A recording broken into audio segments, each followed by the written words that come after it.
Aujourd'hui, M. Robert Kotcharyan, Premier ministre de la République d'Arménie, pour un entretien. Mais auparavant, je voudrais vous proposer un reportage sur la situation au Karabakh, en Arménie, et un rapide portrait de M. Kotcharyan. Avez-vous vu le Karabakh, sa terre et son soleil, dit la chanson. En fait, de terre et de soleil, le Karabakh est aujourd'hui connu pour sa guerre. 9 ans de guerre qui ont marqué les visages. Dans les casernes, devant leurs parents devenus militaires, les enfants exaltent le combat pour l'indépendance, la lutte contre l'ennemi azéri. C'est Staline qui, dans les années 20, découpa un morceau d'Arménie appelé Karabakh pour le donner à l'Azerbaïdjan voisin. Durant cette période, les Arméniens ont été privés de leurs droits. L'ère gorbatchevienne leur donne enfin la liberté de s'exprimer. Ils réclament leur indépendance. De simples jets de cailloux, on en vient vite au déplacement de population, massacre, pour terminer par un véritable conflit militaire. Malgré un rapport de force inégal, la motivation étant du côté arménien, les Arméniens prennent le dessus face à l'Azerbaïdjan, bien plus puissant. L'homme des victoires arméniennes, le voici, Robert Kotcharyan. Il met en place un comité de défense, impose la loi martiale et crée une véritable armée. Il sera élu président du Karabakh et depuis 3 ans, c'est la trêve. Mais le conflit n'est toujours pas terminé et l'Arménie, fatiguée par l'effort de guerre, connaît des problèmes sociaux, économiques et politiques.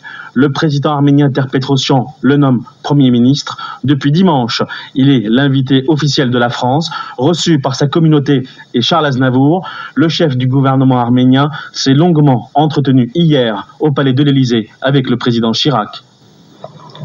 Monsieur le Premier ministre, vous avez quitté votre Karabakh natal en mars de cette année pour Erevan. Votre pays ne vous manque-t-il pas? Bien sûr qu'il me manque, mais je n'en suis malgré tout pas si éloigné. Je m'y rends assez souvent. Qu'est-ce qui vous a décidé à partir pour Erevan? Tout d'abord, la situation qui était à ce moment-là, celle de l'Arménie. J'ai pensé que la stabilité, un solide développement de l'Arménie était la meilleure garantie de la sécurité future du Karabakh. On a le sentiment depuis quelque temps qu'il existe des divergences entre Erevan et le Karabakh sur la question du règlement du conflit. Est-ce que vous confirmez cette impression? Oui, ces divergences existent. Elles ont toujours existé. Simplement, jusqu'à présent, elles ne rejaillissaient pas, disons, dans les médias. Et comment expliquez-vous qu'elles apparaissent maintenant? Elles portent sur la façon de mener les pourparlers, sur la technique des négociations, elles portent sur le degré, la limite acceptable des concessions, des compromis. Quelle est votre position personnelle sur le règlement du conflit?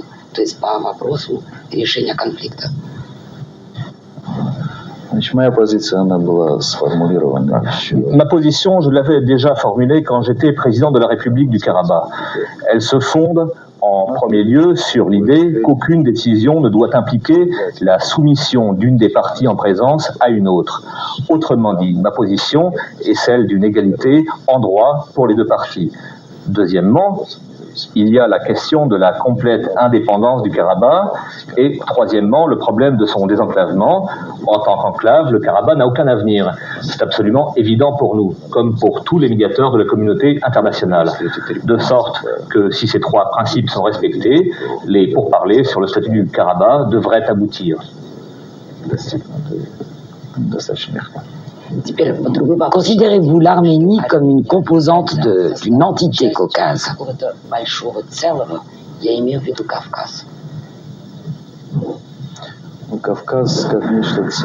L'entité caucase n'existe pas encore. Bien sûr, il y a l'idée de la grande maison du Caucase, mais pour l'instant, c'est une idée. Et que pensez-vous de cette idée?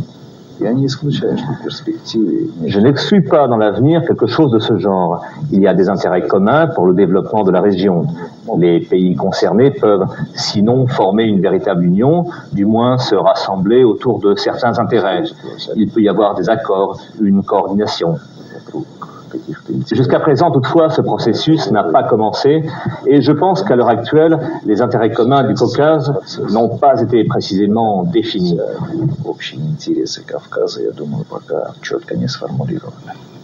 Vous êtes actuellement en visite officielle en France. Pouvez-vous nous indiquer les grandes orientations de la politique étrangère de l'Arménie aujourd'hui et dans un avenir proche?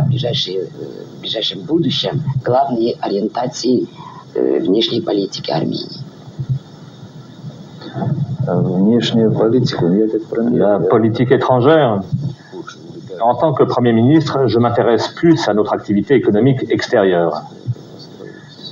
Globalement, notre politique étrangère vise à instaurer des relations normales avec nos voisins.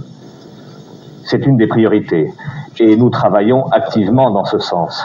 Cela veut dire participer aux programmes régionaux en prenant en compte les pays qui ont des intérêts particuliers dans le Caucase et en Transcaucasie. Les priorités sont définies, mais c'est un thème très vaste que nous n'avons pas le temps de développer.